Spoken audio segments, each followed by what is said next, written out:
আসসালামু আলাইকুম এভরিওয়ান, কেমন আছেন আপনারা? আশা করি সবাই ভালো আছেন। আজকে একটি নতুন ভিডিও নিয়ে চলে আসছি এবং আজকে হলো কোনো কালার বার্ড মুরগি নিয়ে না, কোনো পোলট্রি মুরগি নিয়ে না, আজকে হলো কোয়েল পাখি নিয়ে ভিডিও। আর নতুন যে কোয়েল পাখিগুলো তুলছি এগুলো অনেক দিনই হয়ে গেছে, প্রায় তুলছি 6 দিন হয়ে গেছে, কিন্তু এগুলোর বয়স হলো 36 দিন। তাই এরা 45 দিনে ডিম দিয়ে থাকে। তা এ নিয়ে আজকে ভিডিও করবো বিস্তারিত। আর আপনারা অনেকজনই কমেন্ট করেছেন আমি একটা যে ক্যালসিয়াম যেই ক্যালপ্লেক্স যে ভেটটা নিয়ে আমি ভিডিও করছিলাম, ওই ভিডিওতে ভালো রেসপন্স পাইছে। অনেকজন কমেন্ট করছে যে ভাইয়া, যে এই মুরগি কি বলছে, সরি, এই কোয়েল পাখি কীভাবে বুঝবো কোনটা মেল কোনটা ফিমেল। তা আমি রিপ্লাই দিছি যে ভাইয়া ভিডিও করার চেষ্টা করব, যে ভিডিও করব ইনশাআল্লাহ। আর এটা হলো আজকে শুধু রাত্রিবেলা একটু খাবার দিতে আসলাম। এই দেখেন, এগুলো হলো এই কালার বার্ড মুরগি, না সরি টাইগার মুরগি ছাদে একটু খাবার দিতে আসলাম। এগুলোর সাথেও অনেকক্ষণ টাইম দিছি, দেখতে পারতেছেন। আর এরাও সুন্দর খাইতেছে, অনেক সুন্দর খাইতেছে মাশাআল্লাহ। আর নিচে যে কোয়েল পাখিগুলো তুলছি এটা হলো আমি নিয়ে আসছি আমাদের যে শহর থেকে, ঝিনাইদহ। ওখানে একটা হ্যাচারি আছে, হ্যাচারির যদি আপনারা নিতে চান তাহলে আমার কমেন্ট বক্সে বলতে পারেন এবং নাম্বার দেওয়া থাকবে কমেন্ট বক্সে। তা সেখান থেকে আপনারা দেখে আসতে পারেন এবং ফোন দিয়ে বলতে পারেন যে কোয়েল পাখি লাগলে আমার কাছে ফোন দিতে পারেন। তো কোয়েল পাখি দেখতে পাচ্ছেন নিচে অনেক সুন্দর মাশাআল্লাহ। এই দেখেন কোয়েল পাখি, যারা কোয়েল পাখি নেবেন অবশ্যই ফোন দিবেন। আর যারা কোয়েল পাখি নিয়ে বিস্তারিত জানতে চান অবশ্যই কমেন্ট বক্সের যে নাম্বারটা দেওয়া আছে এই নাম্বারটা ফোন দিবেন। আর এই দেখেন কোয়েল পাখিগুলো মাশাআল্লাহ। আর কোয়েল পাখি যে কী রোগ বালাই হয় সেটা আপনাদের বলি। কোয়েল পাখির রোগ বালা হয়, এই দুটা রোগ হয়, একটা ঠান্ডা এবং পায়খানা।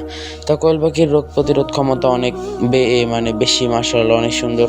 তার জন্য আমি কোয়েল পাখি নিছি। এখন মুরগি বাদ দিয়ে দেবো, মুরগি বাদ দিব না, মুরগিও পালন করব আপনাদের ভিডিও দেওয়ার জন্য। আর এই দেখেন কোয়েল পাখিগুলো অনেক সুন্দর। আর এদের আমি কি খেতে দিয়েছি এটা আমি বিস্তারিত বলবো এবং কি খাওয়াতে হবে এটাও বলবো এবং পানির সাথে কি খাওয়াবেন এটাও ভিডিওতে বলবো।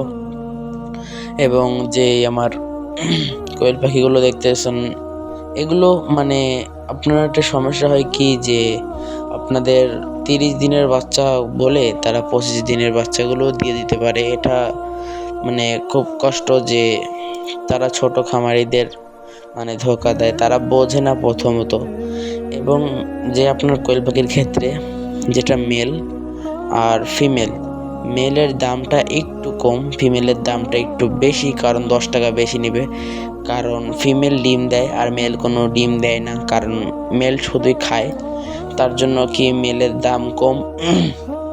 আর যদি আপনার মেল ফিমেলের সাথে মেল পালন করতে চান তাহলে কিনতে পারেন, যারা ডিম বীজ ডিম উৎপাদন করবেন, যারা ওই যে বাচ্চা ফোটায় ইনকিউবেটারে, তারা কিনে আর কি। আমরা যেহেতু ডিম খাওয়ার জন্য কিনছি, তার জন্য কোনো মেল পাখি কিনি নেই। আর মেল পাখি একটা সমস্যা করে, অনেক ডাকাডাকি করে, তার জন্য মেল পাখিটা আর কিনি নেই। আর দেখতে পাচ্ছেন অনেক সুন্দর মাশাআল্লাহ। এই যে এই পাখিটা একটু ছোট, দেখতে পাচ্ছেন এই যে সামনে যেটা, এটা একটু ছোট। আর এই ঝিমাচ্ছে নাকি আমি বুঝছি না, আমি পরামর্শ নিব যে এই মুরগি কি হলে কিভাবে বুঝবো কি রোগের লক্ষণ। তাই এগুলো পরামর্শ নিয়ে, ভেটেরিনারি পরামর্শ নিয়ে আপনাদের আমি বিরোধের চেষ্টা করব। এবং পাখিগুলো সবগুলো দেখতে পারতেছেন, সবগুলো আমার কাছে ফিমেল পাখি।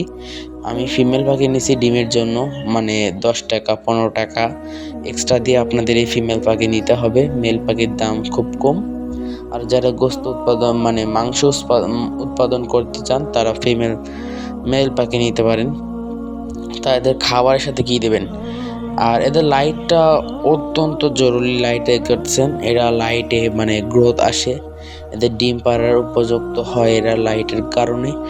এবং আমি খাবার হিসাবে দিয়ে থাকি লেয়ার 1 এবং নারিশ ফিড বা আমান ফিড বলেন, দুইটার কি মিক্সড করে দিই। মিক্সড করে যে ব্লেন্ডার করে ওঠা না, মিক্সড করে আপনার হাতে মিক্সড করে দেবেন। ওরা বেশি খেতে ভালোবাসে হলো যেই ব্রয়লার ফিডটা, ওটা খেতে খুব ভালোবাসে। আমি ওটা দিই, কিন্তু ওটা বেশি খেয়ে ফেলে। আর যে লেয়ার 1 এটা খেতে চায় না। তা লেয়ার 1 ওটার সাথে মিক্স করে দিতে হবে, কারণ মুরগির ডিম পাড়ার সময় লেয়ার ওয়ানটি আপনাকে দিতে হবে। তার জন্য আপনাদের ওদেরকে অভ্যাস করতে হবে যে লেয়ার ফিটও খাওয়ানোর অভ্যাস করতে হবে, যাতে ওরা ব্রয়লার স্টার্টার খাক, ব্রয়লার খাক বা সোনালি স্টার্টার খাক, ওদের জন্য লেয়ার ওয়ানই দিতে হবে, কারণ ওরা ডিমে আসবে সেই সময় লেয়ার ওয়ান লাগে। তা ভিডিওটা আর বেশি বড় করব না, আরও পরবর্তী ভিডিওতে আমি বিস্তারিত বলার চেষ্টা করব। তা ভালো থাকবেন সবাই, আল্লাহ হাফেজ।